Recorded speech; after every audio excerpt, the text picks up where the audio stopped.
Just start is a very popular inspirational message that we hear so often nowadays. It is a way and a means to inspire people to chase their goals, to chase their dreams, and stop delaying and procrastinating. But now that I'm in the thick of it and I've just started, there are some realities that come with starting. So I want to share with you what it means when you take that step and why it's important to go through all those things to really succeed in the dreams that you have for yourself.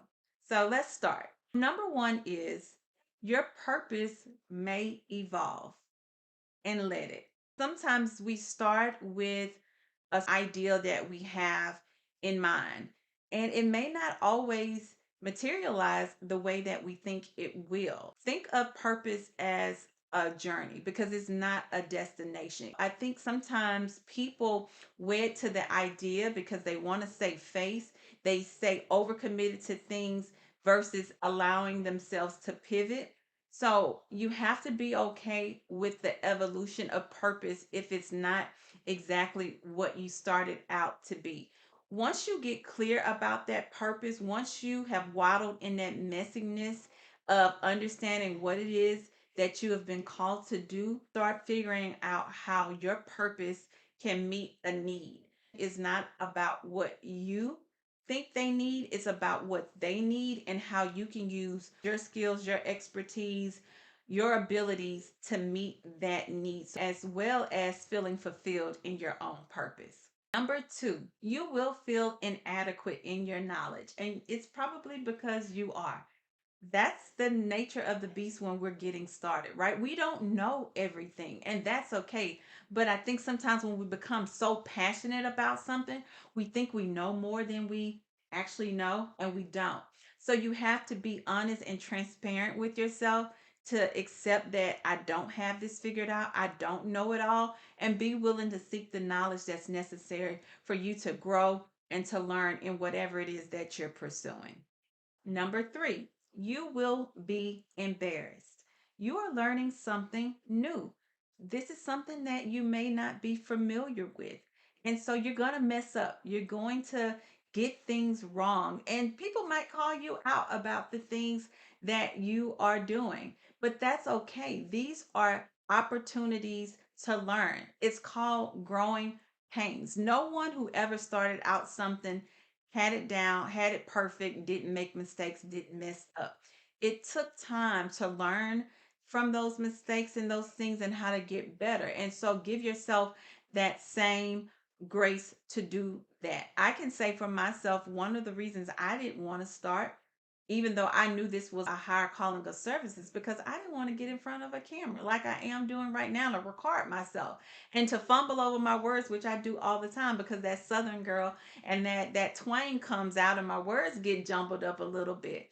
I didn't want to be subjected to the criticism and the judgment that comes along with getting stuff wrong in front of people. But if that is the purpose, if that is your calling, if that is what you are here to do, be okay with being embarrassed and take it for a grain of salt, but use it to improve and get better at whatever it is that you are called to do. Number four, you will be frustrated. If you are not wanting to cry, give up, quit every day or every other day, then you're not doing something right.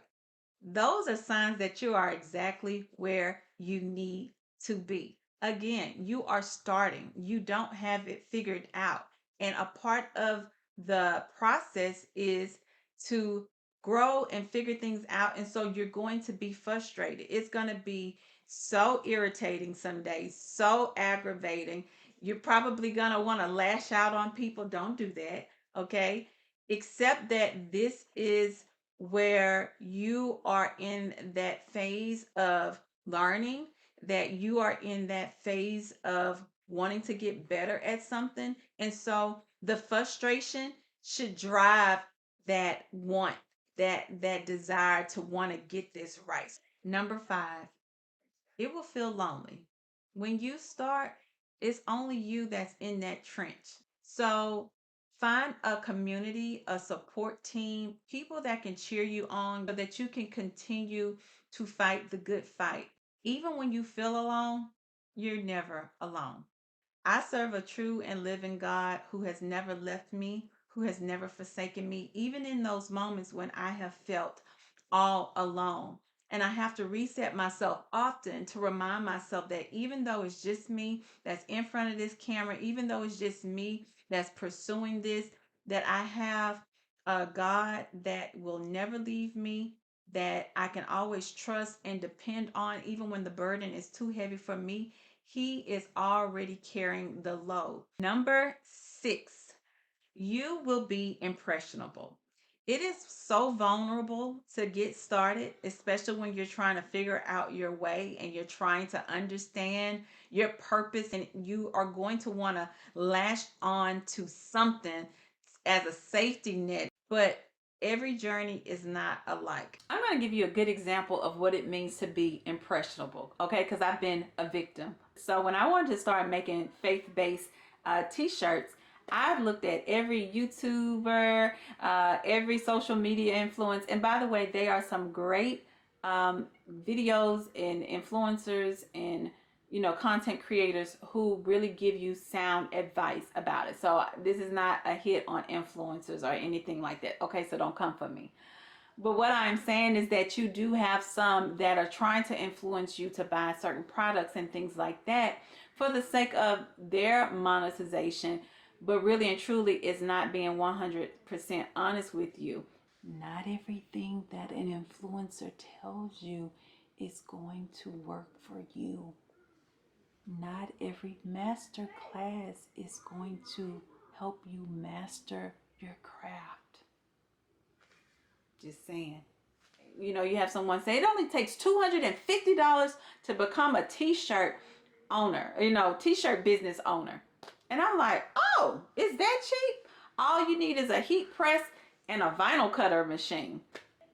In fact, it does not take $250, just a heat machine and a Cricut to start a t-shirt company. There's LLCs, there's all type of business obligations. There's so many tools, other things you need the actual t-shirt to press on. So it is not that cheap. That's why I'm trying to keep it 100 with you about what this means to get started, because everyone is not going to keep it a buck, okay? Now, it might take you $250 if you're trying to run an illegitimate business, but that ain't none of my business. Next point. So allow yourself to be impressionable for inspiration, not to mimic or to become a replica of someone else, because you are unique. You are your own masterpiece. You were not created to be a duplicate of anybody else. You were created to stand out. Number 7, the in between is going to be uncomfortable. But guess what? That's where the preparation happens. That's where we get to become the best version of ourselves. You're not where you were, and you may not be where you want to be, but you're on your way. And that within itself is an accomplishment. Number 8, you won't have all the resources. When we're getting started, we won't have all the tools and everything that we need, which is why this space feels so hard, because we're not 100% equipped to reach the success that we are wanting to reach, which is usually the instant gratification. Don't go in debt trying to get everything, right away because you saw someone else who is using this software, or they're using this camera, or they're using this particular tool. Don't do that. If you don't have the means to get everything, get creative. I can tell you, I had to learn real quickly to get creative before I went in debt trying to buy all of this equipment and things like that, because I did it. I bought everything I thought, I needed, because someone else said that you need this, and then someone else said that this can work. And before I knew it, I ended up with 10 tripods and cameras. Right now, this little background right here might look cute, but I am literally in a corner of a bedroom. So get creative, optimize what you have, and as you continue to grow and get better at what it is that you're doing, you can scale from there. Number nine, this is an important one.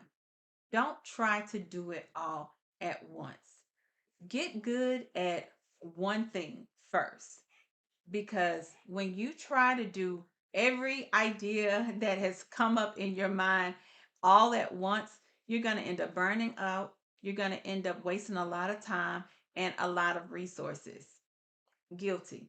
Guilty as charged, because I'm that person. I'm a chaos coordinator. I am a multitasker on steroids. And that's not to say that that is all good, because we diminish quality the more and more and more we try to take on. And so I had to make some changes myself. I couldn't be a consultant and a coach and a designer and a podcaster, content creator. Like, I couldn't do it all. It had become so much. It had became so overwhelming that I was burning out and I didn't have to. So spend the time getting good at one thing, and then you can move on and expand after that. And number 10, the final reality and lesson learned is success will not be instant, but the progress you make will. All the mistakes, all the mess ups, all the lesson learned can be leveraged to improve and to grow. And that progress will eventually catapult you to the success that you're so destined for. These are my 10 realities of just starting. I hope that this is something that doesn't scare you off, because that is not the intent. But I hope that it is something that can help you and to empower you to move forward in your journey. When you reach that mountaintop of success, you will find that all of those things were not in vain. In fact, they were all worth it. Who we are can be defined by the things that we are willing to struggle for. So, struggle for your success, because I can guarantee you that there is someone somewhere that is waiting to experience what you have to offer.